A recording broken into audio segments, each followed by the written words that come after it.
पिछले कंटेंट में हम लोगों ने पढ़ा था कि हाइड्रोजन स्पेक्ट्रम क्या होता है। इस कंटेंट में हम लोग करने वाले हैं हाइड्रोजन स्पेक्ट्रम पर न्यूमेरिकल। तो पहला न्यूमेरिकल आपके सामने मौजूद है।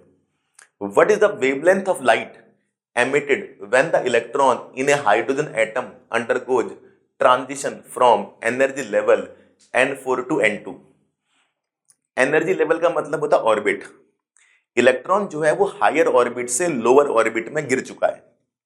इलेक्ट्रॉन हायर ऑर्बिट से लोअर ऑर्बिट में गिर चुका है।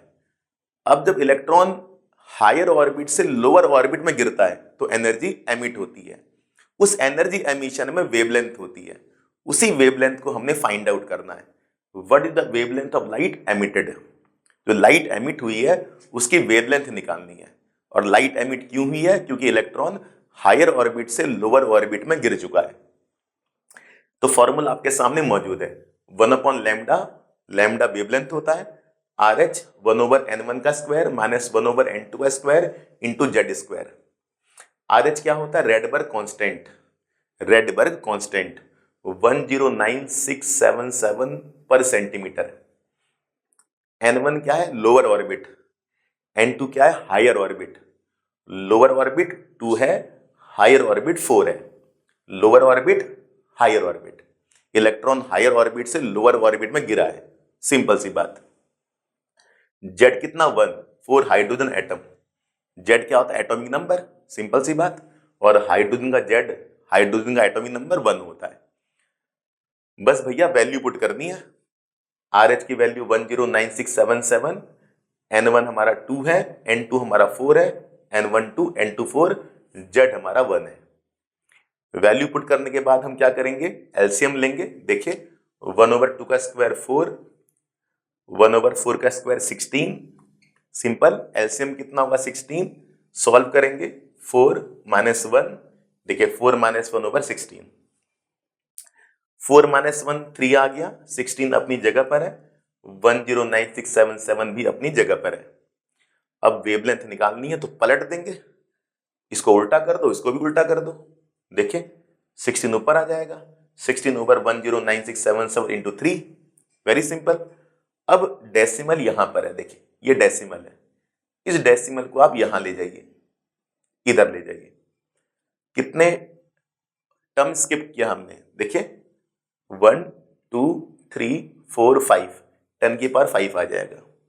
जितने टर्म हमने स्किप किया उतना 10 की पावर में आ जाएगा। 5 टर्म स्किप किया तो 10 की पावर 5 हो जाएगा।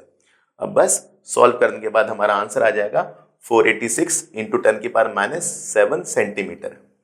अब आप चाहें तो उसको मीटर में निकाल दीजिए। ठीक है, वेवलेंथ सेंटीमीटर में आएगा, मीटर में आएगा, नैनोमीटर में आएगा, पिकोमीटर में आएगा। यहां पर हमने वेवलेंथ सेंटीमीटर में निकाल दिया। इस तरह से बच्चों वेवलेंथ ऑफ लाइट एमिट हुई है, उसकी वैल्यू हमारे पास है 486 इंटू 10 की पावर माइनस 7 सेंटीमीटर। ये क्वेश्चन काफी पूछा जाता है एग्जाम में। ठीक है बच्चों, इसके बाद है question number second. Question number second में हमें वेव नंबर निकालना है। वेव नंबर, इसको वेव नंबर कहते हैं न्यू बार। इसको पढ़ा जाता है न्यू बार। ये वेव नंबर हो गया। ये क्या होता है? 1/लैम्डा। ठीक है, तो ये वेव नंबर हमने निकालना है। For the longest wavelength transition in the Balmer series of hydrogen spectrum. ये क्वेश्चन बच्चों को बहुत कंफ्यूज करता है। चलिए एक एक टर्म पढ़ेंगे और इस क्वेश्चन को सॉल्व करेंगे। देखिए हमें बाल्मर सीरीज की बात की है। पिछले कंटेंट में हम लोगों ने पढ़ा था जब भी बाल्मर सीरीज आ जाए तो N1 2 होता है। बहुत सिंपल। बाल्मर सीरीज आ जाए तो N1 कितना? 2। लाइमन आ जाए तो N1 1। पास्चन आ जाए तो N1 3। ये पिछले कंटेंट में हम लोगों ने पढ़ा हुआ है। तो बाल्मर सीरीज में N1 हमारा 2 है, फिक्स है। Lower orbit 2। अब इलेक्ट्रॉन जो है वो हायर ऑर्बिट से लोअर ऑर्बिट में गिरेगा। वो हायर ऑर्बिट 3 भी हो सकती है, 4 भी हो सकती है, 5 भी हो सकती है, 6 भी हो सकती है, 7 भी हो सकती है, इन्फिनिटी भी हो सकती है। अब बताइए N2 का फैसला कैसे होगा?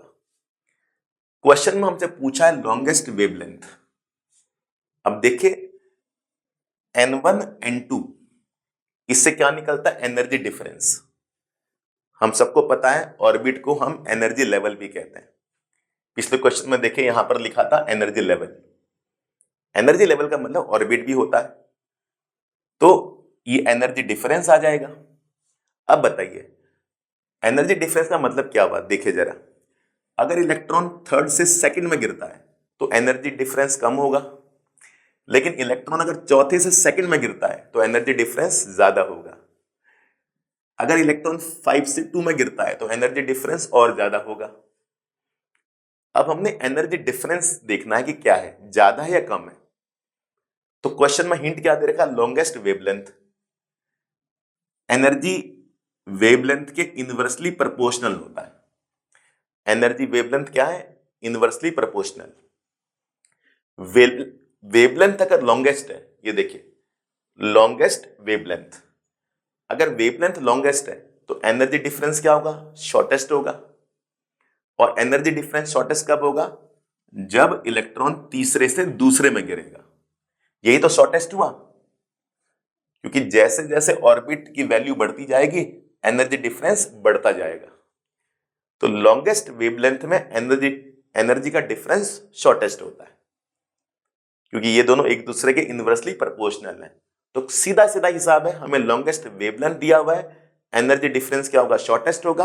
और शॉर्टेस्ट एनर्जी डिफरेंस तब होगा जब इलेक्ट्रॉन थर्ड से सेकंड ऑर्बिट में गिरेगा। बस N12 आ गया, N23 आ गया। और Z कितना होता है, हाइड्रोजन के लिए 1 होता है, तो वैल्यू पुट कर देंगे। RH की वैल्यू 109677, हमारा N1 हो जाएगा 2, N2 हो जाएगा 3, Z की वैल्यू 1 हो जाएगी।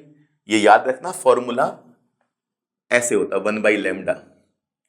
पिछले क्वेश्चन हम लोगों ने देखा था कि हमारा फॉर्मूला 1/λ होता है, लेकिन 1/λ तो वेव नंबर के इक्वल होता है, तो हम 1/λ की जगह पर वेव नंबर भी लिख सकते हैं, सिंपल।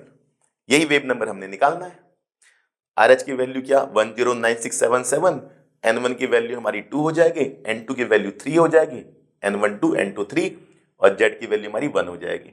बस एलसीएम लेंगे, सॉल्व करेंगे तो वेव नंबर निकल जाएगा। अगर हमें वेवलेंथ निकालनी होती तो वेव नंबर की जगह पर हम क्या रखते, 1/λ, उसको पलट देते, फिर वेवलेंथ आ जाता। यह हमसे सीधा वेव नंबर पूछा है। तो देखिए मैंने एलसीएम निकाला आपके लिए, 9 - 4/36, फिर सॉल्व किया आपके लिए। Wave number is equal to 1.52 × 10⁴ पर सेंटीमीटर। इस तरह से बच्चों हमारा वेव नंबर निकल गया। RH की वैल्यू जो होती है 109677 पर सेंटीमीटर होती है, उसी तरह से वेव नंबर भी हमारा आ जाएगा 1.52 × 10⁴ पर सेंटीमीटर। इस तरह से बच्चों वेव नंबर निकल गया। तो क्वेश्चन हमसे यह पूछा था कि बाल्मर सीरीज है, वेवलेंथ लॉन्गेस्ट है, तो वेव नंबर क्या होगा। जब भी वेवलेंथ लॉन्गेस्ट होगी तो एनर्जी डिफरेंस शॉर्टेस्ट होगा, तो इलेक्ट्रॉन थर्ड से सेकंड में गिरेगा। बाल्मर के लिए N1 हमेशा 2 होगा, फिक्स है। अच्छा, अगर एग्जाम में लॉन्गेस्ट वेवलेंथ नहीं आता, शॉर्टेस्ट वेवलेंथ आता, तो एनर्जी का डिफरेंस क्या होता, लॉन्गेस्ट होता। और लॉन्गेस्ट एनर्जी डिफरेंस में जो इलेक्ट्रॉन है वो इन्फिनिटी से गिरता है। ये शॉर्टेस्ट डिफरेंस, वो लॉन्गेस्ट डिफरेंस। तो अगर वेवलेंथ हमारा शॉर्टेस्ट है तो एनर्जी डिफरेंस लॉन्गेस्ट हो जाएगा, तो इलेक्ट्रॉन अब इन्फिनिटी से सेकंड में गिरेगा, तो N2 की वैल्यू क्या हो जाएगी, इन्फिनिटी। और 1/∞ की वैल्यू 0 होती है, तो ये सारी टर्म 0 हो जाएगी। अगर एग्जाम में ऐसा क्वेश्चन पूछ लेगा तो इस क्वेश्चन में तो बहुत सीधा है, लॉन्गेस्ट वेवलेंथ दिया हुआ है, तो लॉन्गेस्ट वेवलेंथ में एनर्जी डिफरेंस शॉर्टेस्ट होगा, तो इलेक्ट्रॉन थर्ड से सेकंड में गिरेगा। इस तरह से बच्चों क्वेश्चन नंबर 2 सॉल्व हो गया।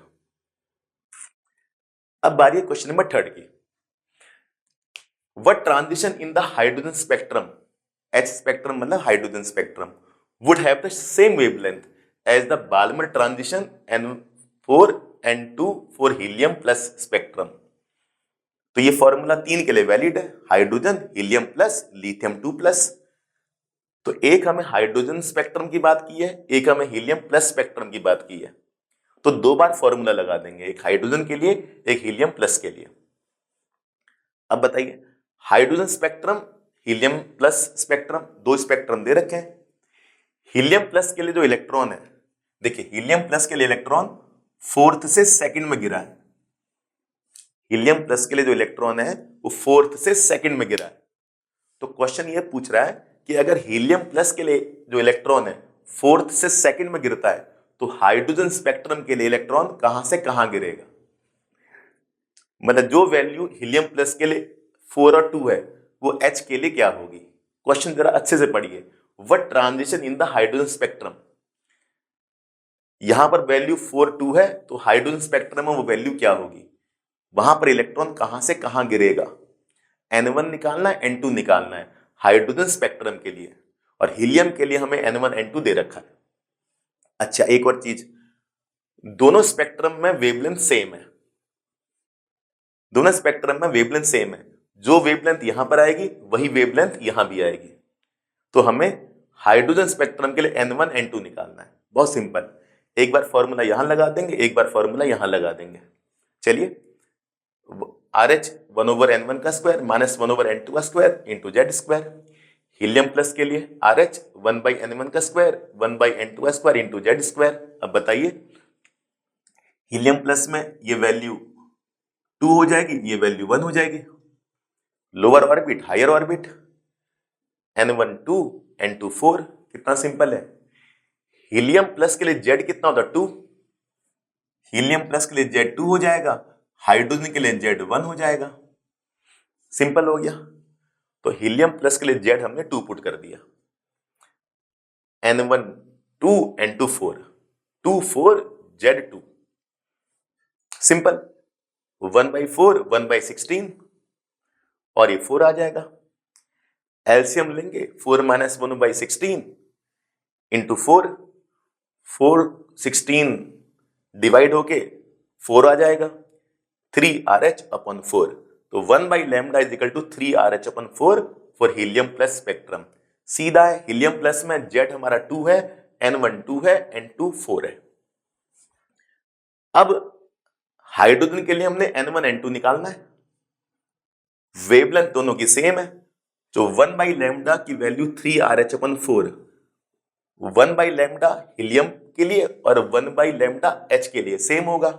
देखिए सेम वेवलेंथ, तो यहां से 1/λ की वैल्यू 3RH अपॉन 4 यहां रख देंगे कि दोनों के लिए वेवलेंथ सेम है, H के लिए और हीलियम प्लस के लिए। तो ये वैल्यू हमने यहां रख दिया, RH 1/N1 का स्क्वायर माइनस 1/N2 का स्क्वायर, जेड कितना 1, तो 1 का स्क्वायर 1, फर्क नहीं पड़ेगा, RS से RH कैंसिल हो गया। तो ये 1/N1 का स्क्वायर माइनस 1/N2 का स्क्वायर इज इक्वल टू 3/4 आ जाएगा। ये देखिए 3/4, 1/N1 का स्क्वायर माइनस 1/N2 का स्क्वायर इज इक्वल टू 3/4। अब हम यहां एज्यूम करेंगे, मान लिया N1 है N2 2 है, हम एज्यूम करेंगे N1 हमारा 1 N2 हमारा 2। ये देखिए N1 हमने 1 मान लिया, N2 हमने 2 मान लिया, 1/1 का स्क्वायर माइनस 1/2 का स्क्वायर, 1/1 1/4। सिंपल, सॉल्व करने के बाद क्या आएगा 3/4 आ जाएगा, और यही वैल्यू हमारी RHS के इक्वल भी है। हमने यहां पर N1 1 मान लिया, N2 2 मान लिया। मानने के बाद जो भी सॉल्व होके आया वो 3/4 है, जो कि RHS की वैल्यू के इक्वल है।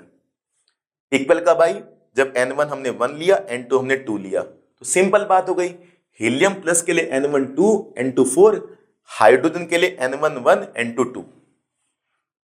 अब बच्चे कहते हैं हमें कैसे पता लगेगा, पहले 1 पुट करो 2 पुट करो, अगर RHS के इक्वल आया तो अच्छी बात है, नहीं आया तो यहां 1 पुट करो, यहां 3 पुट करो, कोई ना कोई वैल्यू पुट करने के बाद RHS के इक्वल अपने आप आ जाएगा।